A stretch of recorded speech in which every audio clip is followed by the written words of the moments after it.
السلام علیکم ورحمۃ اللہ وبرکاتہ۔ کیا آپ میں سے کوئی یہ چاہے گا کہ وہ اپنے مردار بھائی کا، مرے ہوئے بھائی کا گوشت کھائے؟ کوئی بھی ہرگز نہیں چاہے گا نا۔ اور یہ سوال بالکل عجیب سا لگتا ہوگا، لیکن یہی سوال اللہ تبارک و تعالیٰ نے قرآن کریم میں کیا ہے، اور اللہ نے پھر اس کا جواب بھی دیا ہے کہ کوئی بھی انسان یہ نہیں چاہے گا کہ وہ اپنے مرے ہوئے بھائی کا گوشت کھائے۔ دراصل انسان اگر کسی کی غیبت کرے، برائیاں بیٹھ کے بیان کرتا رہے، تو یہ اپنے مرے ہوئے بھائی کا گوشت کھانے کے جیسا ہے۔ اللہ تبارک و تعالیٰ نے قرآن کے اندر فرمایا، لا یغتب بعضکم بعضا ایحب احدکم ان یأکل لحم اخیہ میتا فکرہتموہ۔ کیا تم میں سے کوئی یہ چاہے گا کہ وہ اپنے مرے ہوئے بھائی کا گوشت کھائے؟ کوئی بھی نہیں چاہے گا۔ تو پھر اگر نہیں چاہے گا تو کوئی کسی کی غیبت بھی نہ کرے۔ غیبت کرنا یہ دراصل انسان کا اپنے مرے ہوئے بھائی کا گوشت کھانا ہے۔ میں نے اس ویڈیو میں جہاں روزے کی قسمیں بیان کی تھی، بتایا تھا کہ روزے کی دوسری قسم ہے خصوصی روزہ، جس میں انسان اعضاء و جوارح کو برے کام سے بھی بچا کے رکھے، تو یہ خصوصی روزہ ہوگا۔ انسان اگر کسی کی غیبت کرتا ہے تو ظاہری طور پر تو اس کا روزہ نہیں ٹوٹتا، لیکن معنوی طور پر، باطنی طور پر گویا اس نے اپنے بھائی کا گوشت کھا کر کے اپنے روزے کو توڑ دیا ہے۔ اس کی ایک مثال نبی کریم صلی اللہ علیہ وسلم کے عہد مبارک میں، آپ کے مبارک زمانے میں اس کی مثال ملتی ہے کہ دو عورتوں نے روزہ رکھا اور پھر ان دونوں نے بیٹھ کر دوسروں کی غیبت کی، اور اس غیبت کا یہ اثر ہوا کہ وہ دونوں افطار کے وقت ہونے سے پہلے تک بھوک اور پیاس سے نڈھال ہو گئی، اور اس قدر نڈھال ہوئی کہ مرنے کے قریب ہو گئی۔ لوگوں نے رسول اللہ صلی اللہ علیہ وسلم کو اس بات کی خبر دی کہ یا رسول اللہ، دو عورتوں نے روزہ رکھا ہے اور وہ بھوک پیاس سے نڈھال ہو گئی۔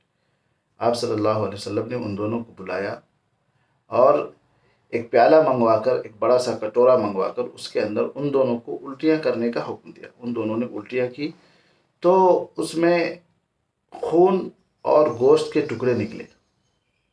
یہ کیا تھا؟